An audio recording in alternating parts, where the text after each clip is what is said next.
Hola, ¿qué tal? Muy buen día. Mi nombre es Ángel Ernesto Pérez Rodríguez, licenciado en fisioterapia.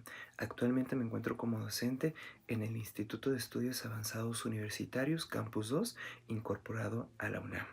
Bueno, el día de hoy vamos a abordar una sesión de estudio que tiene como título en tema fracturas y luxaciones. Y para poderlo desarrollar, vamos a empezar a conocer primero lo que va a ser nuestro objetivo de clase. En este caso, el objetivo será poder identificar las escalas y pruebas de valoración que permitan realizar una adecuada evaluación en pacientes con fractura de fémur, con base en el modelo de intervención de fisioterapia. Cabe mencionar que este modelo de intervención de fisioterapia es una herramienta súper elemental para nosotros profesionales del área de la salud que trabajamos de manera directa con nuestros pacientitos. Nos va a permitir tener un mejor abordaje, nos va a poder guiar de la mano para poder llevar a cabo cada paso que nuestro paciente requiere en su proceso de rehabilitación, y en este caso y en esta sesión de estudio nos vamos a enfocar principalmente a la parte de la examinación.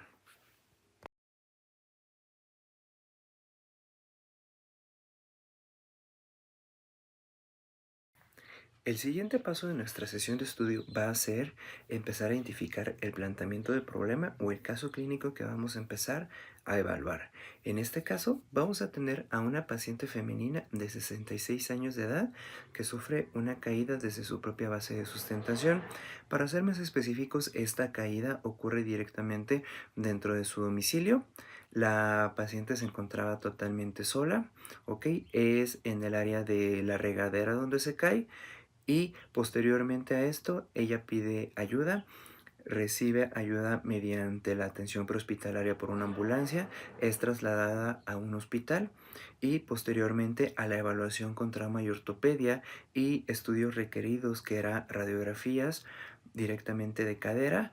Podemos encontrar los siguientes hallazgos. Los hallazgos que vamos a presentar en este caso empieza a mencionar una serie de clasificaciones mediante el daño ya provocado, que es una fractura, que ahorita vamos a empezar a conocer. Bueno, la importancia de empezar a conocer estas clasificaciones es que nos va a poder indicar el estado actual de la estructura anatómica del paciente, cómo se va a encontrar toda esta zona, qué tan grave es el daño, para que posteriormente nosotros, con base a toda esta información, podamos empezar a intervenir al paciente. Bueno, en este caso, por la caída provocada por la paciente, podemos encontrar una fractura de tipo basicervical de cadera izquierda, con una clasificación AO OTA 31B3. ¿Qué quiere decir esto o qué nos indica esta clasificación? Bueno, esa clasificación nos indica directamente una fractura a nivel del cuello femoral, ¿verdad? Directamente en la línea intertrocanteria. Esto afecta directamente el trocánter menor, ya que se realiza o se genera el foco de fractura por encima del trocánter menor. En este caso ya tenemos localizado perfectamente bien cuál es el punto de la fractura y vamos a empezar a conocer ahorita más sobre ella. Bueno, también se le da una clasificación de tipo Garden a nivel 3. ¿Qué nos dice Garden o qué nos quiere indicar este tipo de clasificación? Bueno, nos indica el tipo de desplazamiento que existe, ¿ok? Y cómo es la fractura, si es parcialmente, si hay un desplazamiento parcial, si es completo, ¿ok? Esto es lo que nos empieza a indicar. Bueno, con la clasificación y la calificación que alcanza ella, nos dice que es una fractura totalmente completa, ¿ok? Y parcialmente desplazada. ¿Qué quiere decir? Que no se ha llevado a cabo tal cual un desplazamiento mayor, ¿verdad? Que pueda llegar a complicar la condición del paciente. Extra a esto también tenemos que ayudarnos con una clasificación de Powells. Powells nos va a medir directamente el grado, ¿ok?, con el cual ya se ha desplazado esta fractura. En este caso estamos hablando sobre la línea intratrocántea por parte del trocánter mayor y el trocánter menor. En este caso también le vamos a dar un grado 3 o una clasificación 3, que indica que el desplazamiento es mayor, de un ángulo de 50 grados en un corte directamente horizontal. donde predomina los movimientos o las fuerzas de cizallamiento, ¿verdad? Entonces, con todas estas clasificaciones, empezamos a ver cómo va a ser el hallazgo que vamos a tener en nuestro paciente, cómo lo vamos a encontrar y con esto nos vamos a empezar a dar una idea de cuál fue la intervención quirúrgica que tuvo este paciente, ya que sí fue una fractura realmente grave y posteriormente a esto darle el abordaje correcto. Bueno, todas estas mediciones, como lo había mencionado anteriormente, se obtuvieron mediante estudios de imagen donde predominó los rayos X para poder determinar todas estas clasificaciones en nuestro paciente.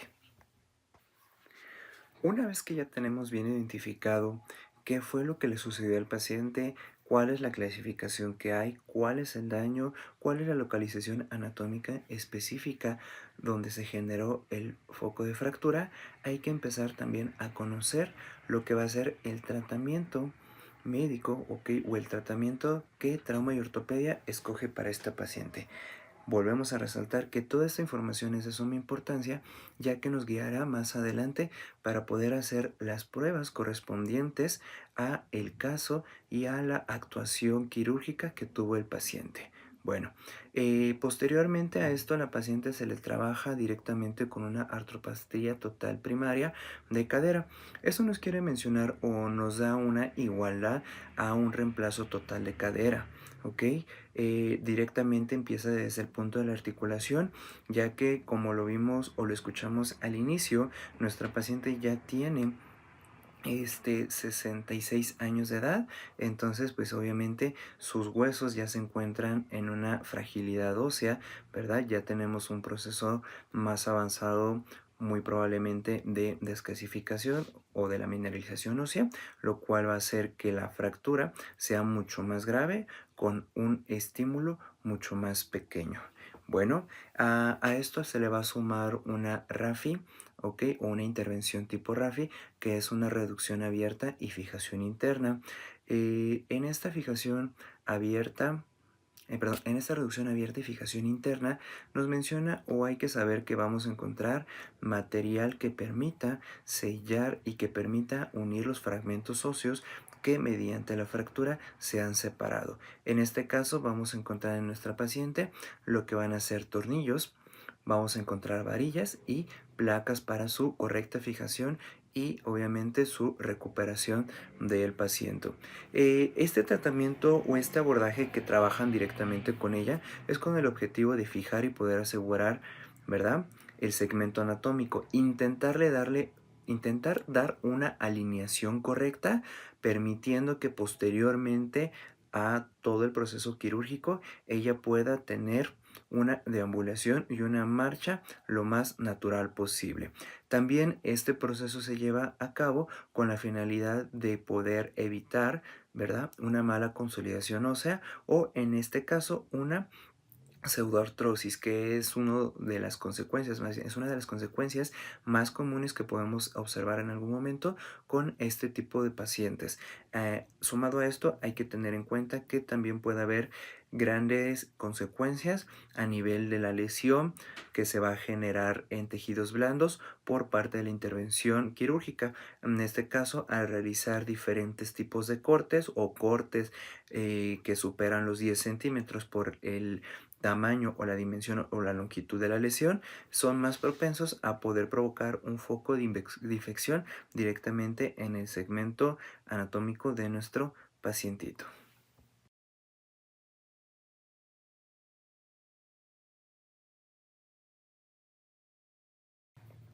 Una vez que ya se ha podido comprender todo el tratamiento médico, quirúrgico y de alta especialidad que ha llevado por el Departamento de Trauma y Ortopedia, junto con la clasificación, ya podemos empezar a abordar de manera eficiente este paciente, ya que conocemos qué es lo que le ha pasado, cómo ha venido sucediendo y cuál ha sido el tratamiento médico que ha tenido o la intervención quirúrgica que ha tenido.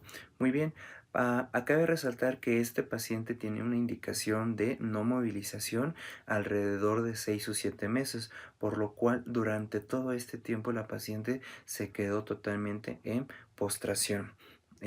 solamente generaba movilizaciones laterales del hemicuerpo derecho para pues no generar alguna presión o algún tipo de dolor directamente en el miembro inferior izquierdo, en mi cuerpo izquierdo, que era donde presentaba mayormente la lesión o se presentó la fractura. ¿Ok? Bueno, después de estos 6 7 meses, la pacientita acude directamente al servicio de fisioterapia, pero este es requerido de manera domiciliada, ya que aún ella no puede generar ningún tipo de movimiento y sigue en postración. ¿Ok? Bueno, pasando e iniciando con la evaluación de fisioterapia, ¿qué sería lo que nos concierne a nosotros empezar a evaluar? Bueno, de primera instancia es considerar los signos vitales. ¿Por qué? Es de suma importancia empezar a conocer cómo es el estado actual de nuestro paciente. Sabemos que ha estado en postración, que no ha tenido ningún tipo de actividad física, que se la ha pasado en su cama y que nos menciona también que solamente las salidas que ha tenido ha sido para consulta de especialidad y el traslado se realiza por medio de ambulancia en una camilla. Entonces ella no ha generado ningún tipo de movimiento, por lo cual hay que empezar, como lo mencionaba, a conocer cómo están sus signos vitales, conocer estos indicadores fisiológicos que nos digan cuál es el estado en el que se encuentra, ¿ok? Ya que posteriormente a la examinación o cada movimiento o cada ejecución de ejercicio que le podamos indicar para empezarla a evaluar y examinar, pueden alterar estos rangos que podemos considerar que en un largo tiempo no se han modificado debido a la inactividad del paciente. Bueno, de primera instancia debemos pedirle al paciente que se mantenga con una ropa cómoda que nos permita poder visualizar de manera correcta y poder manipular la zona a tratar. En este caso se le pidió al paciente que acudiera o que estuviera con un short o bermuda con el cual se sintiera cómodo para nosotros poder empezar a evaluar y examinar los puntos iniciales de donde empezó la incisión de su tratamiento quirúrgico, ¿ok? Hasta donde terminó.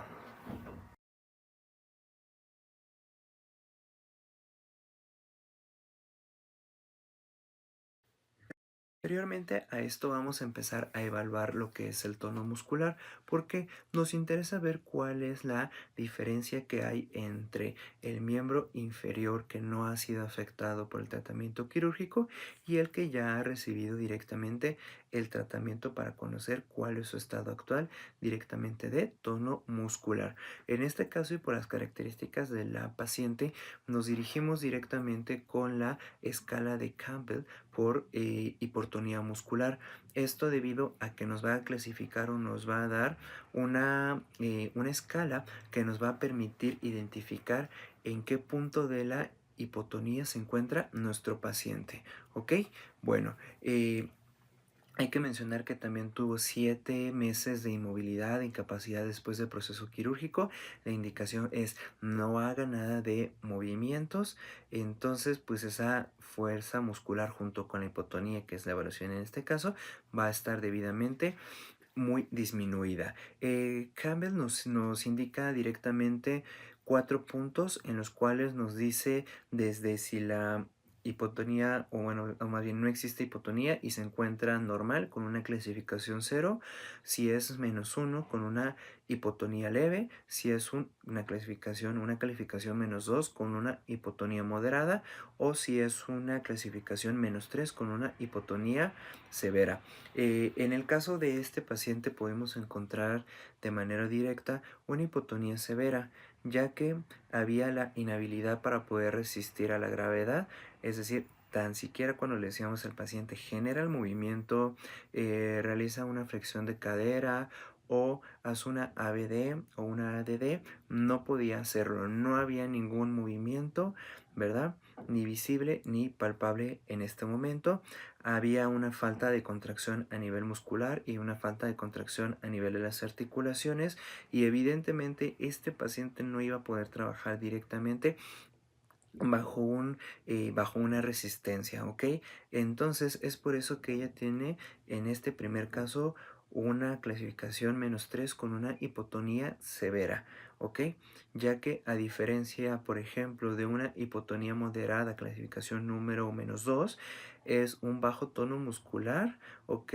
Pero ya puede haber una movilización con una ligera resistencia. Entonces, si hay mucho cambio de movilidad, si hay mucho cambio tanto en la calificación -2 a -3. Por eso es que nuestro paciente de manera inmediata consigue una calificación -3 con una hipotonía severa. Continuando con la examinación de la paciente, yo propongo 6 puntos súper importantes que nos van a poder ayudar a identificar las características clínicas del paciente para poder trabajar con ella. Y bueno, estas se dividen y ahorita las vamos a ir desarrollando en el tipo de cicatriz que vamos a encontrar, el tono muscular que vamos a tener, la fuerza muscular que va a existir en nuestro paciente, la sensibilidad, los rangos de movimiento y directamente la verificación final de miotomas y dermatomas, junto con los rangos de movilidad activa y pasiva. Muy bien, vamos a empezar con el tipo de cicatriz. Es muy importante conocer que por el tipo de abordaje quirúrgico, el diámetro de la cicatriz de nuestra paciente es aproximadamente de unos 20 a 30 centímetros de largo. Quiere decir que es una cicatriz, son puntos de sutura bastante grandes, ¿ok? En este caso ya encontrábamos que directamente los puntos ya habían sido absorbidos por la piel, por el tipo de técnica que ocuparon con ella, ¿verdad? Y se observa mediante el proceso de cicatrización cómo fue sellando o cómo fue madurando todo este tejido que previamente fue dañado. En este caso vamos a buscar que se observe una cicatriz de tipo natural, ¿ok? Con las características que debe identificarla, tiene que ser plana y tiene que ser muy parecido al color o al tono de piel del paciente, ¿ok? En caso de no ser así, ¿qué podemos llegar a observar? Bueno, podemos tener una cicatriz de tipo atrófica. En este caso no aplica tanto. Las cicatrices atróficas se dan en otro tipo de pacientes o en otro tipo de circunstancias. No va a ser nuestro caso. Pero ¿qué sí podemos encontrar? Bueno, una cicatriz de tipo hipertrófica. Ok, esta va a aparecer de manera o de color rosado, va a ser más elevada, o sea, sí va a estar como que infladita, ok, y no va a sobrepasar tanto los límites o los bordes de la lesión. ¿Qué quiere decir? Sí se va a encontrar un poquito enmarcada sobre donde están los puntos de incisión, pero va a ser más abultadita, va a ir más hacia arriba. También tenemos una cicatriz de tipo queloide. Esta va a ser mucho más gruesa y esta en su totalidad va a superar lo que van a ser los bordes que van a existir directamente de la cicatriz. Ahora, esto también se tiene que considerar con los siguientes puntos.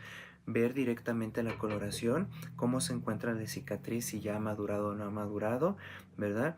Observar o verificar cuál es su aspecto, verificar también qué es tanta la sensibilidad que percibe el paciente, ya que muchísimas veces por ser un tratamiento quirúrgico a veces bastante agresivo, bueno, se pasan a dañar toda esta parte de mecanorreceptores, de receptores sensitivos, vamos a tener alteraciones y también tenemos que ver si no ha existido un foco de infección. Lo podemos encontrar el foco de infección en caso de que existiera con una coloración más rojiza, ¿ok? Que existiera un poquito de eritema, a lo mejor un olor no tan agradable en una cicatriz que todavía estuviera un poco abierta, que no haya cerrado en su totalidad y que extra a esto encontremos material líquido, ok, que esté saliendo directamente de la cicatriz. Hablamos de alguna pus, puede ser de color amarillento, ¿verdad? En su mayoría con un foco de infección. Bueno, en este caso, en el paciente encontramos una cicatriz totalmente natural, con los bordes totalmente ya planos, que se asemejaban mucho a la coloración de la piel de la paciente, sin tener ninguna complicación extra.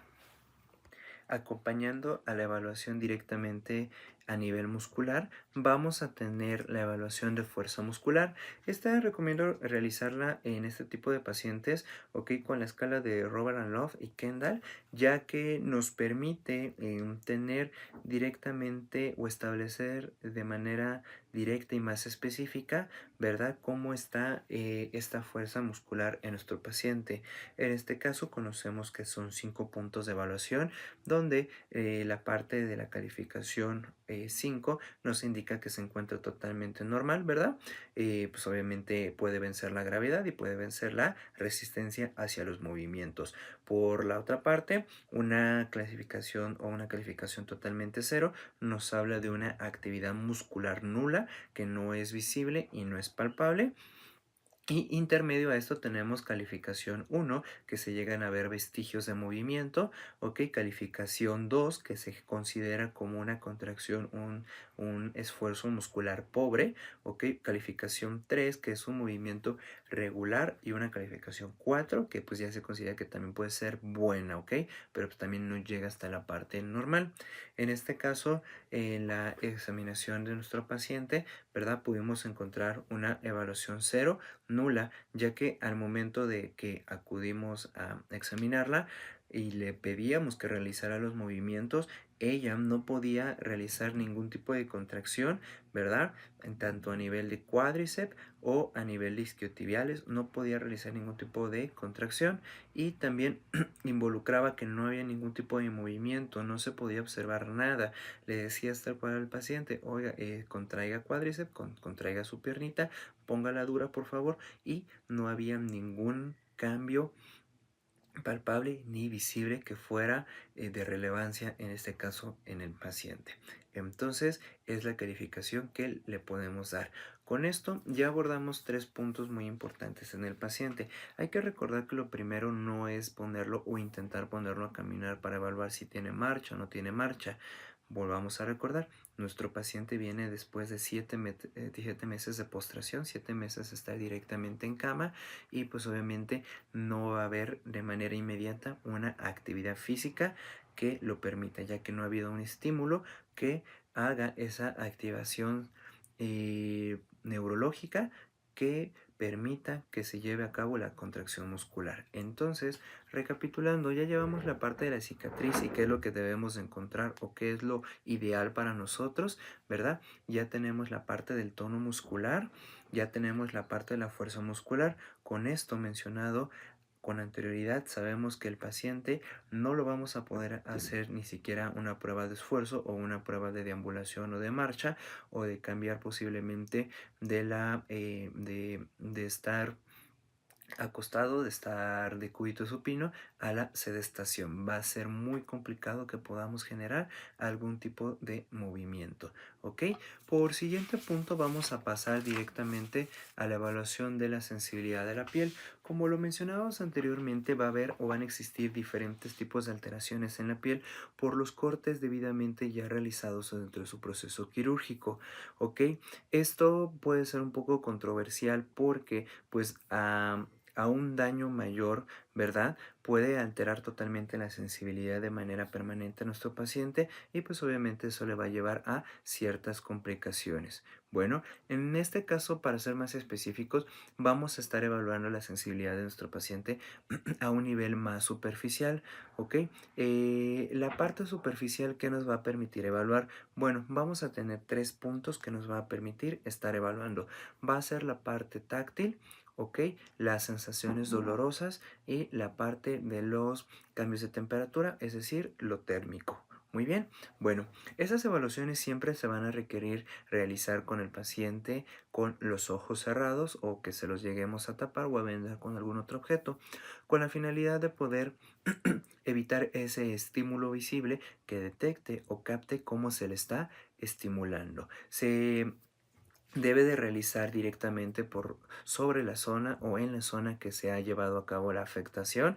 En este caso sabemos que es a nivel de cadera, en miembro inferior izquierdo, de preferencia alrededor y sobre la cicatriz, una vez que ya esté debidamente madurada esa cicatriz, ¿verdad? Ya que si todavía presenta puntos abiertos o todavía no llega a madurar al 100%, bueno, no es lo conveniente, ya que nuestro resultado va a ser no favorable y va a ser a lo mejor un falso positivo, pues debidamente a que todavía hay un proceso lascivo en recuperación.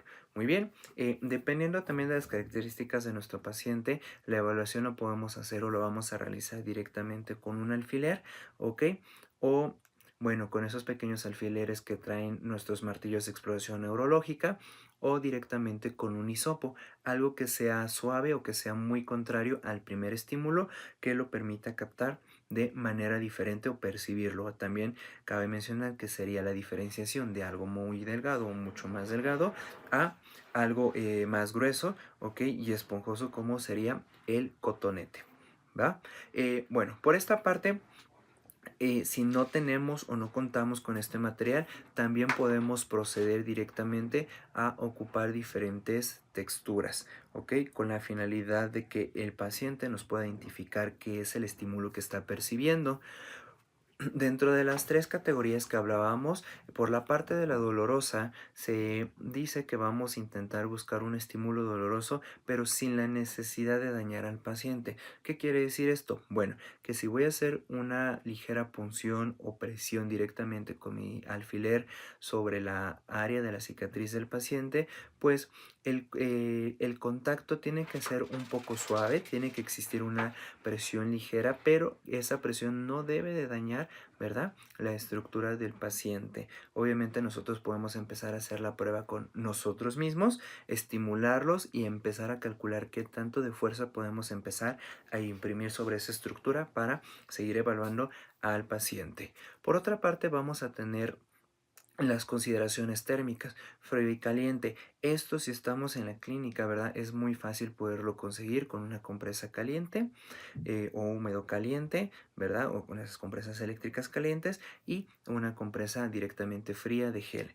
Bueno, en este caso que nos encontrábamos dentro del domicilio del el paciente, lo que pudimos hacer es directamente calentar compresa de semillas, poderla tener a la mano, pedir que nos permitan un artefacto electrónico, horno de microondas, para poderla calentar y directamente, si no llevamos el estímulo frío, pedirles que nos permitan de la nevera un cubito de hielo y con eso podemos empezar a hacer la combinación de cambios de contrastes, ¿verdad?, sobre la superficie de piel.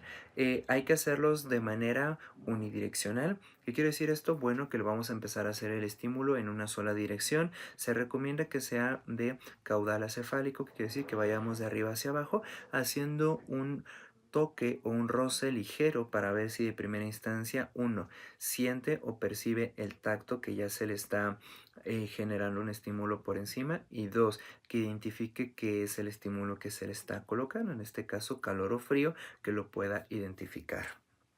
Y bueno, ya por último, como se había mencionado, la parte táctil, podemos ocupar bastantes cambios de texturas, irlas frotando igual de manera unidireccional sobre la cicatriz del paciente para poderlo identificar. En este caso, una vez con todos estos hallazgos o con todas estas pruebas o resultados, vamos a empezar a poder dar una conclusión de cómo está la sensibilidad de nuestro paciente. Lo podemos mencionar que puede estar de manera intacta, o sea, natural, ¿verdad? Cuando los percibe de manera adecuada, cuando sabe que se le está estimulando, sabe exactamente en la ubicación y orientación en la cual se le está estimulando el paciente, pero también vamos a poder encontrar diferentes alteraciones, como fue en el caso de este paciente.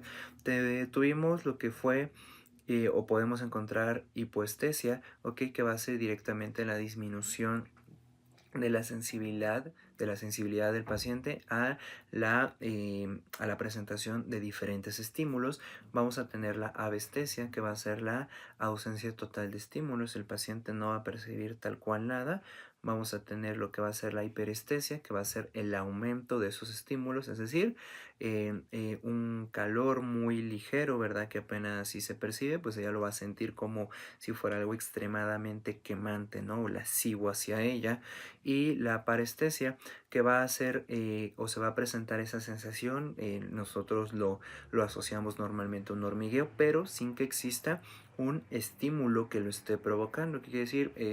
Te va a mencionar el paciente, oye, ¿sabes qué? Es que normalmente me aparece un adormecimiento en el brazo, un hormigueo, pues a tal hora del día sin que yo haga nada, yo estoy normal, estoy sentado, estoy acostado, en este caso de la paciente sería acostada, y pues me empieza a hormiguear sin razón aparente, ¿verdad? En este caso, en nuestra paciente encontramos directamente una hipoestesia. Bueno, en algunas regiones su hipoestesia está presente debido a que no hay una sensibilidad tal cual, no lo percibe, a diferencia de otras zonas más caudales de la cicatriz, ¿ok? Aproximadamente a la altura de la rodilla, ¿ok? Vamos a poder encontrar una hiperestesia. Ahí en esa zona, la pacientita los estímulos los siente súper grandes. Entonces tenemos dos variaciones o dos alteraciones bastante grandes sobre la sensibilidad del paciente. En una parte no siente tanto los estímulos y en otra parte, siguiendo la línea de cicatriz o la línea de intervención quirúrgica, ella siente bastante los estímulos, ¿ok? Entonces sobre eso también hay que empezar a trabajar de manera muy cuidadosa, ya que toda manipulación puede ser a veces incómoda para el paciente y no va a tener la mejor reacción. Una vez ya avanzado con todos estos puntos, nos podemos dar cuenta cómo va a ser el estado de nuestro paciente, qué tipo de alteraciones va a empezar a tener y qué tipo de limitaciones va a empezar a presentar. Eh, en este caso vamos a seguir con los rangos de movimiento, donde nos interesa principalmente lo que va a ser la flexión de cadera, ¿ok? Y la extensión de cadera, debido a que estos van a ser los movimientos esenciales o son los movimientos primordiales que va a necesitar para su deambulación o la marcha. Cabe mencionar que el paciente nos mencionaba desde un inicio que parte de su objetivo principal es, ¿sabe qué? Yo quiero volver mínimo a caminar o pararme por un vaso de agua o una actividad súper elemental que es pararse a cerrar, no sé, la ventana de su cuarto, ¿no? Entonces ella quería llegar a la deambulación.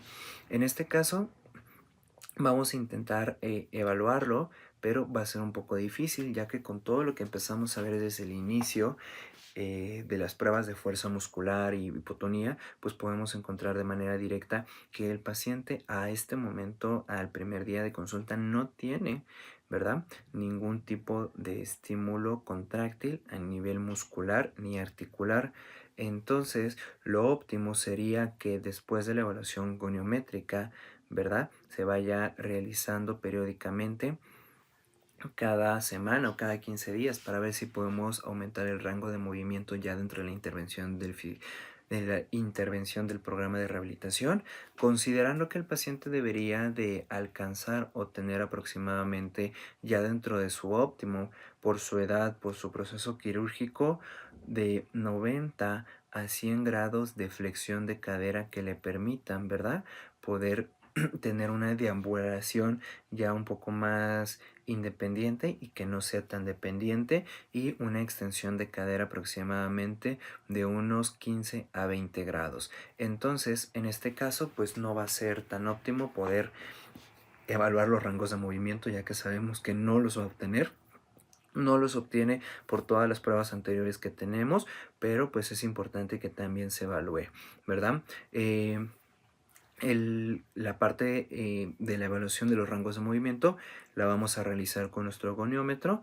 El brazo fijo va a ir hacia la parte caudal, es decir, mirando hacia arriba, y la parte del brazo móvil, ¿verdad? Va a ir en la parte de la extremidad que vamos a estar evaluando. En este caso es el miembro inferior izquierdo. Todo esto se va a acomodar en la parte lateral de la cadera. Ok, como punto de referencia lateral a lo que es la cresta ilíaca anterosuperior, y posteriormente le pediríamos al paciente que realice el movimiento para poder realizar nuestra medición correcta.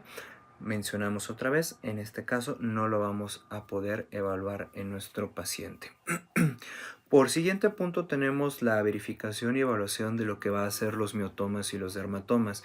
En este caso, los que van a estar considerados para llevar a cabo las funciones de flexión de cadera, que son las que nos nos conciernen en este punto para poder llegar a la marcha, vamos a tener de L1 a L5 y directamente de S1 a S2. Son las que nos van a estar ayudando a evaluar directamente esta función motriz y muscular. ¿Ok? Bueno, también hay que tener en cuenta que pueden estar comprometidas por los diferentes tipos de daños que ha tenido el paciente, desde la caída hasta el proceso quirúrgico. Vamos a especificar qué es lo que va a englobar cada raíz nerviosa, ya que con eso vamos a poderlo evaluar de manera directa en el paciente. Empezando directamente con la parte lumbar, de lo más superior a lo inferior, vamos a tener que dentro de L1 y L2 van a ser directamente los encargados de movilizar la cadera en movimiento de flexión. ¿Ok? Entonces, como vayamos avanzando con la rehabilitación y la evaluación de nuestro paciente, deberíamos de verificar que L1 y L2 estén activos cuando el paciente empiece a poder mover la pierna y empiece a poder generar su movimiento de flexión de cadera. Posteriormente tenemos lo que es L3. En L3 tenemos el control motor de la extensión de la extensión de rodilla, perdón, extensión de rodilla. Entonces debemos de verificar también que el paciente lo haga. Es muy probable que a lo mejor a esta altura, si nosotros le ayudamos a elevar lo que va a ser la parte superior de la pierna, ¿ok? Directamente a nivel de cuádriceps isquiotibiales, tomando por la parte posterior, va a poder realizar la flexión de rodilla. Le puede costar trabajo y puede existir dolor, sí, pero también es importante comprobar que la función esté ahí activa. Tenemos posteriormente lo que es este L4. L4 vamos a ir directamente con la dorsiflexión de tobillo. Eso igual hay que poder observar que realice el movimiento de manera natural y que lo realice de manera activa por sí sola. ¿Ok? En este caso sí es más fácil poderlo observar, ya que es un segmento mucho más alejado de la zona de lesión. Posteriormente pasamos con L5. L5 se va a dedicar directamente a la extensión y movilidad del primer ortejo del pie. Es súper importante, ya que sabemos que al momento que nosotros empezamos a trabajar con ella, con la marcha y la deambulación, hay que considerar que el primer ortejo, el dedo gordito del pie, nos ayuda y nos permite bastante a mantener la estabilidad y el equilibrio al momento de la marcha. ¿Ok?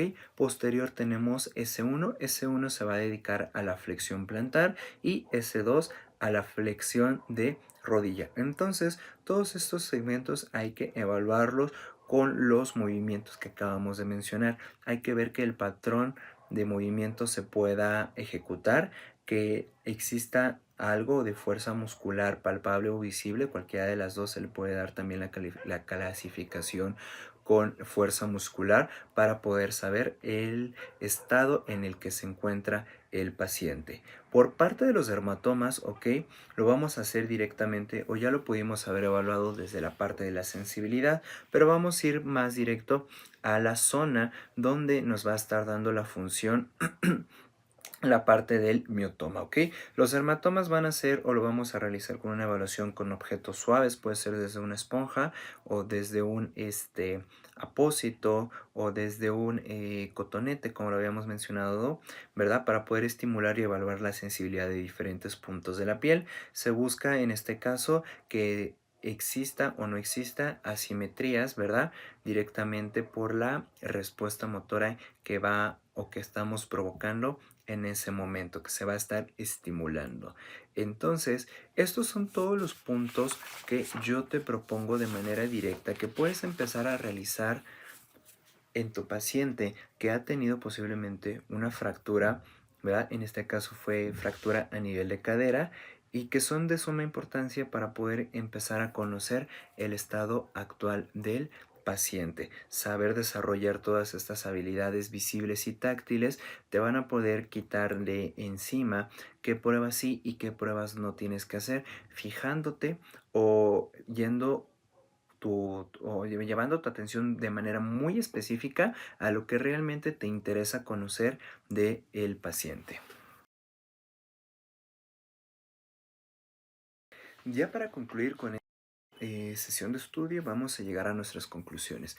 Bueno, ¿Cómo podríamos categorizar o cómo podríamos englobar todo este proceso que tú acabas de llevar, aparte de considerarlo dentro de la parte de la examinación por parte del MIF, del modelo de intervención en fisioterapia? Bueno, podemos mencionar que esto es una evaluación funcional de la extremidad, considerando así todas las pruebas necesarias que se llevaron a cabo para poder ver fuerza muscular, lo que es tono muscular, la parte sensitiva, los rangos de movimiento, la evaluación funcional por miotomas y dermatomas, ¿ok? Para al final tener una cuantificación de todos estos resultados que te permitan realizar una buena intervención, dar una buena propuesta de tratamiento al paciente debidamente individualizado con todas las características clínicas que acabamos de observar. Ahora, hay que mencionar que todo esto requiere un conocimiento previo de la lesión. Del inicio empezábamos a mencionar qué clasificación se le dio por el Departamento de Trauma y Ortopedia, cuál fue el tratamiento quirúrgico que le dieron, ya que si no tienes esa información, muy probablemente vas a estar a ciegas de qué es y cómo está, ¿verdad? Toda la estructura anatómica por la parte de adentro. Entonces hay que empezar a conocer, hay que empezarse a familiarizar con todos esos tratamientos o con todas esas intervenciones quirúrgicas médicas para saber cuál va a ser el estado actual del paciente, ¿verdad? Igual el fisioterapeuta debe de sumar diferentes tipos de técnicas y habilidades que le permitan desarrollar eh, una buena examinación. Sumado a esto, también debe de tener un buen repertorio de técnicas o escalas que le ayuden a comprender y tener una visión más completa de lo que está sucediendo con su paciente, ¿verdad? Esto hablando directamente para llevarlo a una etapa funcional de sus ABDH y que le permita adaptarse o que sea lo más funcional o lo más independiente para su vida diaria. En este caso, al ser el primer paso del MIP, es de suma importancia. Hablábamos que estábamos tocando directamente lo que es la examinación. Es de suma importancia dar el tiempo necesario a cada prueba, ya que teniendo datos erróneos, pues obviamente el abordaje también será de manera incorrecta. ¿Ok? La prueba que se realiza debe de darse, o cada prueba que se realiza debe de darse un tiempo considerable para poderle dar la evaluación correcta y no quedarte a lo mejor con la primera impresión que hagas, sino que si no estás seguro con tu resultado, es recomendable realizar la prueba al menos 2 o 3 veces o tener otra prueba que sea muy parecida que te ayuda a comparar lo que son los resultados y empezar o entregar un mejor diagnóstico y tratamiento a nuestro paciente, ¿ok? Con esto también al final nos va a permitir tener una evaluación correcta y formular un buen diagnóstico fisioterapéutico con base a la CIF. La CIF conocemos que es una herramienta súper importante para la clasificación que vamos a tener para diagnosticar nosotros como fisioterapeutas. Entonces nos ayudará a dar un excelente diagnóstico, ¿sale? Entonces es muy importante ponerle mucho tiempo y mucha dedicación a cada prueba para tener los resultados más exactos y concretos que podamos tener. También nos va a ayudar a poder plantear lo que va a ser nuestro pronóstico del paciente, es decir, ver qué tanto vamos a poder lograr junto con los objetivos. Recuerda que los objetivos siempre los vas a medir con base a las necesidades del paciente y va a ser un acuerdo mutuo entre fisioterapeuta y paciente para lograr los objetivos siempre y cuando sean reales, ¿ok? Y sobre todo ejecutar un buen plan de intervención que te permita llevar a las condiciones más óptimas al paciente, a poderlo adaptar de manera totalmente funcional e independiente de sus actividades de la vida diaria y obviamente dejar una estructura lo más funcional posible. Bueno, pues esto sería todo por mi parte. Espero toda esta información, toda esta sesión de estudio te ayude a poder llevar un abordaje más concreto en tus pacientes, principalmente dentro del área de trauma y ortopedia, específicamente en el área de fracturas. Gracias, hasta luego y es todo.